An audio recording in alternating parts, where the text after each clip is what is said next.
Este era un Lexus LS 400 de 1990 y es el comienzo del Lexus. Lo digo en serio, para encontrar el origen de Mercedes-Benz tendrías que remontarte a finales del siglo XIX. Pero este fue el primer Lexus, el primer modelo del primer año. Este fue el coche que lo empezó todo, y hoy te voy a enseñar un recorrido por él. Para dejarlo claro, este no es el primer Lexus que se fabricó, pero sí es un LS 400 original de 1990 y además es un ejemplar impecable, con un solo propietario y apenas 38.000 millas. Se vendió nuevo aquí, en el área de Seattle, el 1 de noviembre del 90. Lo he tomado prestado del Lexus of Seattle, que es un concesionario bastante grande de la zona y pertenece a uno de los vendedores. Ahí es cuando sabes que estás en un buen concesionario en Lexus, cuando los empleados van conduciendo estos coches. Hoy voy a darte una vuelta por el LS 400, pero primero tenemos que hablar del pasado, porque este coche es tremendamente importante para la industria automotriz moderna. Verás, antes de este coche, los únicos vehículos de lujo eran americanos o europeos, y para los 80 los coches de lujo americanos se habían vuelto bastante mediocres y solo los compraban personas mayores.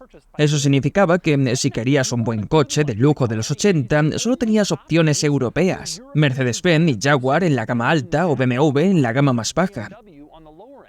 Hacían buenos coches, sí, pero no eran precisamente fiables y lo más importante es que eran muy caros. Entonces llegó Toyota y Toyota dijo, podemos hacerlo mejor y podemos hacerlo más barato. Hay historias increíbles sobre la función de Lexus. Toyota analizó obsesivamente a los estadounidenses, qué compraban, dónde compraban, qué significaba para ellos el lujo. Desmontaron sedans de lujo de la competencia, recorrieron millones de kilómetros de desarrollo y gastaron decenas de millones de dólares en el proceso. Y el resultado fue esto. Bueno, más o menos. Este era el nuevo Lexus LS 2018. Lo probé hace ya un tiempo y es la quinta generación de Lexus. El coche que acabas de ver, el LS 400 del 90, fue el que dio inicio a la marca Lexus y fue un éxito enorme. Y aquí estamos casi 40 años después y la línea LS sigue fuerte. Pero bueno, volvamos al antiguo. El modelo viejo salió para el año 1990 originalmente. Se vendía junto al LS, un sedán más pequeño, y luego se les unió el SC Coupé. Por supuesto, la gama Lexus ahora ha crecido muchísimo, todo se basa en el éxito de este coche. Usaba un V8 de 4 litros con 250 caballos, acoplado a una transmisión automática de 4 velocidades y tracción trasera. El precio inicial de este coche, en los 90, era de $36.000, aunque este ejemplar tenía algunas opciones que elevaban el precio a $45.270, lo que hoy equivale a unos $85.000 actuales, pero era una ganga en su momento, sobre todo comparado con las alternativas europeas más caras y menos fiables. Así que hoy te voy a enseñar el LS 400, te voy a mostrar todos sus detalles y características, luego lo conduciré con cuidado, claro, y finalmente le daremos una puntuación. Muchas gracias si eres de esas personas que me ayudan con el canal dando like, comentando o suscribiéndose. Estoy muy agradecido y espero que sigamos así por mucho tiempo, para poder disfrutar de todo el contenido y estos coches increíbles. Voy a empezar con una comparación de tamaño entre este, el LS de 2018, y este, el viejo de los 90.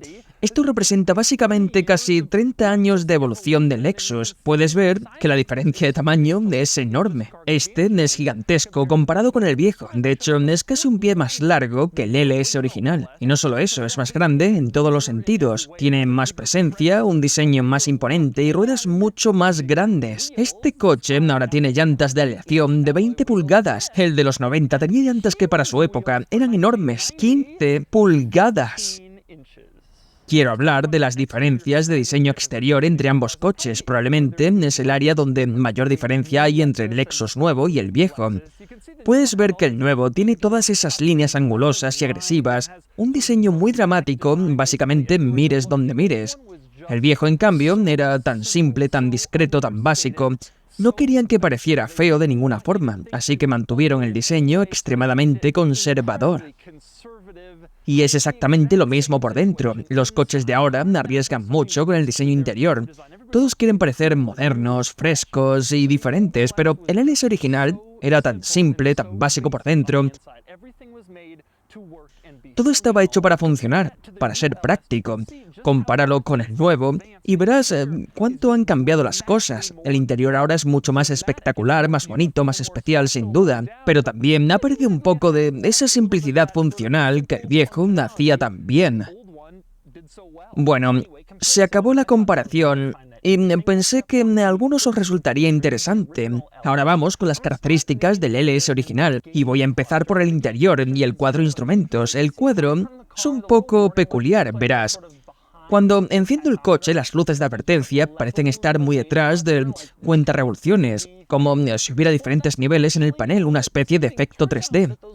Bueno, eso en realidad es engañoso. Resulta que esas luces se proyectan desde la parte superior del cuadro hacia el panel en sí, y eso es lo que crea esa apariencia. Debió de parecer muy futurista en 1990. Seguro que se sentían bastante modernos con eso. Curiosamente, a pesar de tener un cuadro tan futurista, usaron un cuentakilómetros analógico. Este coche no tiene cuentakilómetros digital. Casi me pregunto si habría alguna norma federal en los 90 que exigiera usar un analógico, porque realmente no encaja. Miras ese cuadro moderno y luego ves ese cuentakilómetros tan clásico y no pega nada. Y menos aún si consideras el cuentakilómetros parcial si era digital. Podías ver digitalmente cuánta distancia habías recorrido en tu último viaje, pero el total seguía siendo el analógico de toda la vida, con los números girando. Mencioné la simplicidad y efectivamente este coche va totalmente de eso. Es casi increíble las pocas opciones que tienes en comparación con el modelo nuevo, por ejemplo, el climatizador. En este coche tienes 3 velocidades de ventilador: baja, media y alta.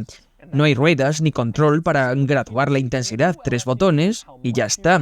Y lo mismo pasa con los asientos calefactados. En el nuevo LS puedes elegir cuánto calor quieres o en qué parte del asiento lo quieres.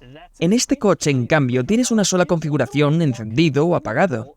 Eso es todo. Curiosamente, el LS original es algo más configurable de lo que esperaba. Si bajas a la consola central, junto al selector de la transmisión, verás que hay unos cuantos interruptores. El conductor podía elegir entre algunas opciones. Una de ellas era la suspensión. Este coche tiene modo normal o modo Sport. Sí, el LS400 original tenía un modo Sport. ¿Quién lo diría? Y en esa misma línea, de quién lo diría, el interruptor del medio te permite ajustar la altura de la suspensión. No tenía ni idea de que este coche podía subir o bajar la suspensión, pero sí, puedes ponerlo en modo alto. El manual del propietario dice que debes hacerlo si vas por una carretera con baches o sin asfaltar, y que aparentemente así consigues más altura libre al suelo. El Lexus LS400 original tenía 2 configuraciones diferentes de suspensión, y en realidad tenía 3. Según el manual, si vas a alta velocidad, el coche se baja solo y pasa al modo bajo. Esa tercera configuración de suspensión no sabía ni que existía. La última opción que puedes seleccionar en el centro del último interruptor es el de potencia. Puedes elegir entre potencia normal o power, y supongo que eso sirve si quieres un extra de fuerza, por ejemplo, al incorporarte una autopista o algo así. Otro detalle curioso: en la consola central, en la propia palanca de cambios, hay un botón para el overdrive. Recuerdo que los coches japoneses de los 90 tenían esto. Nadie sabía realmente qué significaba, pero si activabas el overdrive, el coche mantenía las revoluciones un poco más bajas en autopista para mejorar el consumo de combustible. Siguiendo con más cosas curiosas del interior, a la izquierda del volante hay un interruptor que aparentemente puede activar o desactivar el mando a distancia. Puede bloquear o desbloquear las puertas. Nunca he visto ese interruptor en ningún otro coche, pero está en el LS400. Otro detalle interesante está en la unidad del estéreo. Puedes ajustar los graves, los medios, los agudos, el balance y el fader. Pero no puedes hacerlo simplemente con diales. Tienes que presionar los botones para que salten hacia afuera, los ajustas y luego los vuelves a empujar hacia adentro para guardarlos hasta la próxima vez que quieras cambiarlos. En el Lexus LS de 2018 puedes activar el modo ballet desde la pantalla del sistema de infoentretenimiento con un código y así el aparcacoches no tiene acceso al maletero. El LS de 1990 también tiene un modo ballet, pero es mucho más rudimentario. Básicamente a la izquierda del volante hay una pequeña cerradura, metes la llave, giras y así bloqueas el maletero y la tapa del depósito de combustible. En realidad lo que haces es bloquear el mecanismo de apertura, impidiendo que se pueda abrir. Luego le das al aparcacoches la llave de ballet, que no puede abrir el maletero ni la tapa del combustible. Es el modo ballet más clásico posible. No bloquea el maletero, más de lo normal, solo bloquea el tirador, pero, oye, funcionaba. Pasando al regulador de intensidad de las luces, que está a la izquierda del volante, no es raro ver un regulador de este tipo, incluso los coches modernos los tienen para ajustar la iluminación del interior. Lo raro de este es que puede apagar completamente todo el cuadro de instrumentos. Si te cansas de ver a qué velocidad vas, simplemente bajas el regulador y el cuadro se apaga por completo. Nunca he visto un coche moderno con un regulador que pueda apagar todo el cuadro. También en esta zona, cabe destacar que este coche tenía un volante regulable en altura y profundidad de forma eléctrica. Eso solo lo tenían los Mercedes-Benz y Rolls-Royce en los 90, pero el LS400 también lo traía. Y otra curiosidad, sabes que cuando dejas las luces encendidas al apagar el coche, suena un pitido para recordarte que las apagues, ¿verdad? Pues este coche hacía lo mismo si dejabas el techo solar abierto. Apagabas el coche y sonaba una alarma para avisarte de que el techo estaba abierto, bastante adelantado para los 90. Otra cosa que me encanta es que tenía un ajuste automático de la altura del cinturón de seguridad. En prácticamente todos los coches, incluso en la mayoría de los de lujo de hoy, eso se ajusta a mano porque es algo que haces una vez cada 10 años, pero en este coche era eléctrico.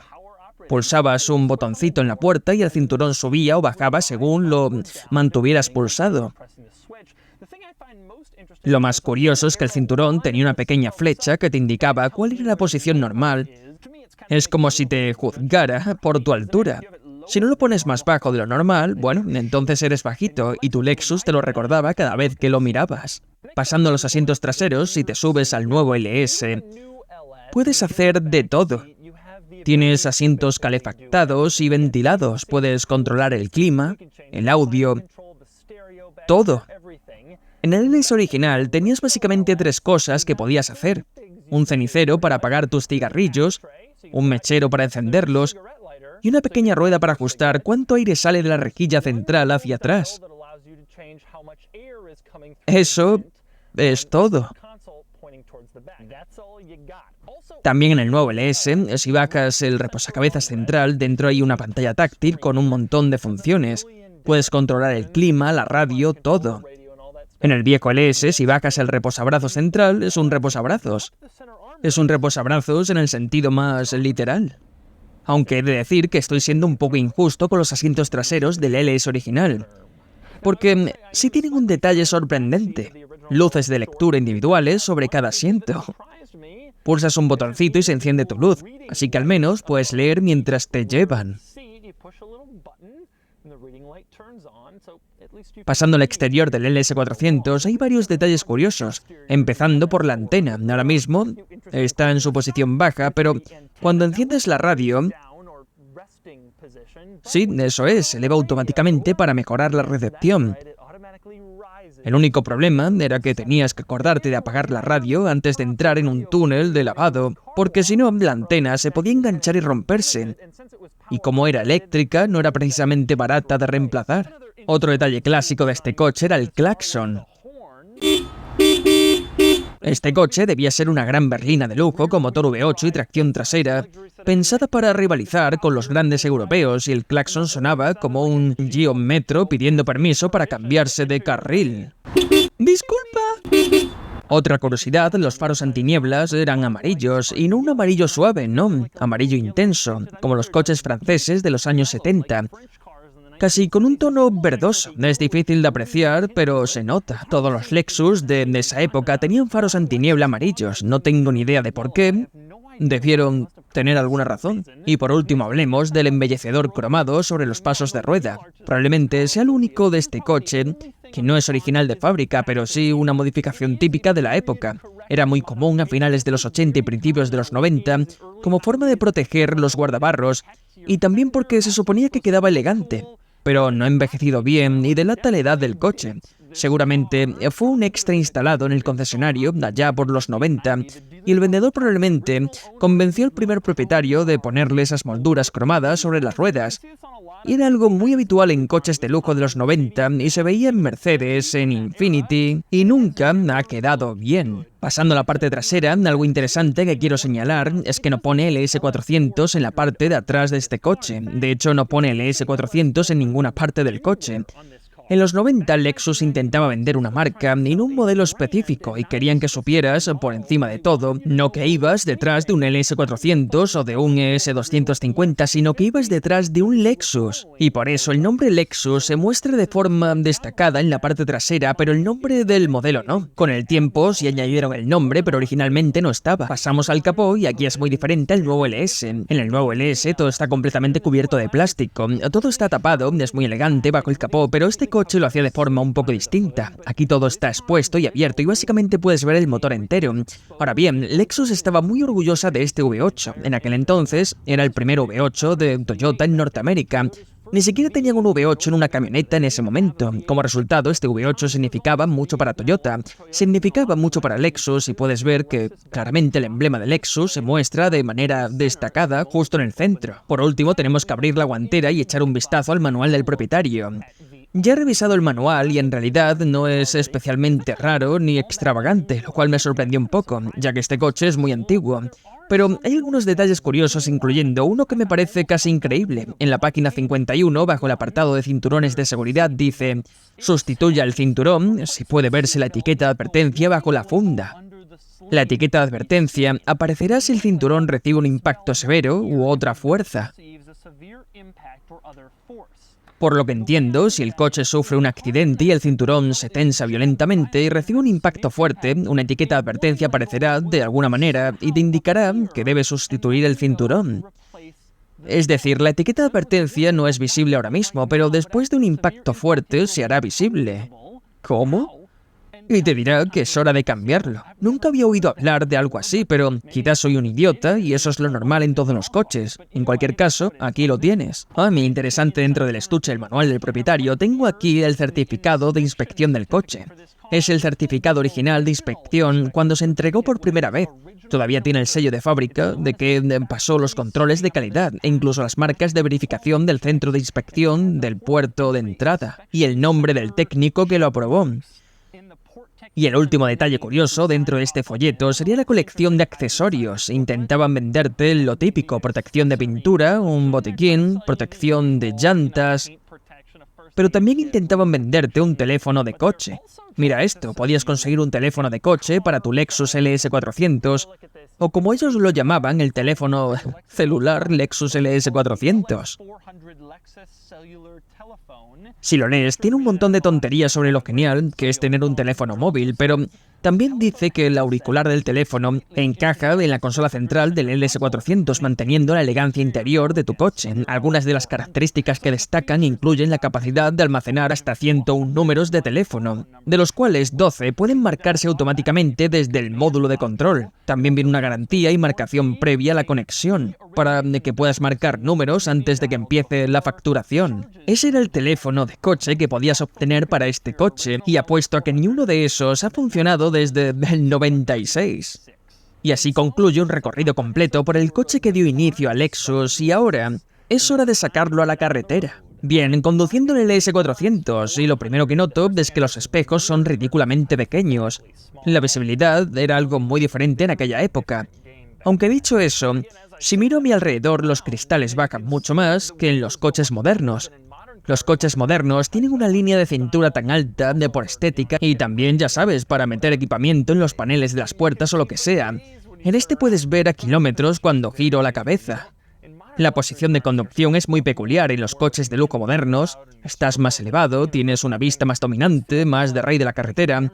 Esto se siente más como un Camry, para ser sincero. Al pasar por baches, la suspensión es razonablemente suave, pero no exageradamente. Nada que ver con lo que ofrece el coche moderno. Desde luego, no es como el nuevo LS. Casi cuesta recordar una época en la que esto era el estándar de oro de los coches de lujo.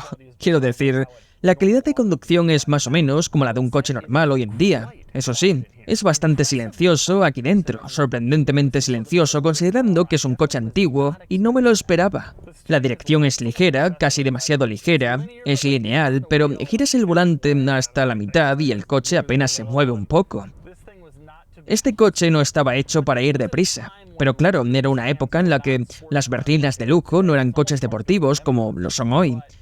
Casi cuesta recordarlo, pero no existían los Tesla, los Jaguar no eran coches rápidos, simplemente había berlinas de lujo. Mercedes no fabricaba un clase S-AMG, ni existía el M760, solo tenías un coche de lujo agradable y así lo hicieron. Y básicamente eso era lo que buscaban. Y vaya si es suave. De hecho, todo en este coche es suave. No hay nada que traquetee, obviamente nada vibra, pero más allá de eso no hay aspereza. Pisas el acelerador y hace lo suyo sin mucho alboroto, sin quejarse ni hacer ruido excesivo. La calidad de la suspensión es más dura de lo que me esperaba. Los coches de esta época no eran increíblemente cómodos en cuanto a suspensión. Me sorprende mucho la posición de conducción, de verdad, me siento como en un Camry, en un coche moderno, incluso uno que no sea SUV. Te sientas más alto, te da una sensación más dominante, miras por encima de un capó largo. Y da igual lo que sea. Las pantallas quizás no están aquí, no sé. Pero no te sientes el rey de la carretera como en el nuevo, y en este te sientes como que estás en la carretera y eres uno más de ella. Voy a buscar un poco de espacio y vamos a darle. Vamos a ver qué puedo hacer con estos caballos. Vamos allá. Bueno. A ver... No puedo hacer mucho más. Ya sabes, estas viejas cacas automáticas de 4 velocidades, es imposible. Tienen marchas tan largas que vas acumulando y no, esto no es un coche rápido en absoluto. La verdad es que al final, este coche, según los estándares actuales, está muy por debajo de lo que sería una berlina de lujo insignia. No tiene nada de la tecnología que esperarías hoy en día, obviamente, pero además no es tan grande. Los retrovisores son pequeños, casi no se ven. No tiene potencia, no tiene prestaciones, es agradable y silencioso, sí, pero no es tan cómodo como un coche moderno, la suspensión no es tan cómoda. Pero es genial ver dónde empezó todo. De verdad, es muy interesante ver cómo empezó. Hoy este coche no pasaría por más que por un sedán mediano básico, pero hay más que eso. No me estoy conduciendo un simple coche de los 90. Este coche fue muy importante para Lexus y para toda la industria automotriz, y es genial ver dónde empezó todo. Y ese era el LS400 original. La gente joven quizás da por hecho que Lexus es solo otra marca, pero no siempre fue así. Y lanzar una marca nueva no es precisamente fácil. 35 años después de su lanzamiento, Infiniti y Acura todavía están intentando averiguar cuál es su lugar. Tesla está atascada en problemas de producción y Genesis tuvo dificultades para ganar tracción. Pero Lexus fue un éxito rotundo, un auténtico bombazo. Y todo empezó aquí, con el Lexus LS400 de los 90. Y ahora es momento de darle una puntuación. Sumándolo todo, la puntuación total es de 43 de 100. El Mercedes 560 SL es más divertido y tiene un interior más agradable. El Rolls-Royce Silver Sport es más lujoso, aunque la fiabilidad es dudosa. El Ecus de 2002 empata en casi todas las categorías, lo cual tiene sentido, ya que el primer Ecus fue básicamente diseñado como una copia casi exacta de este LS.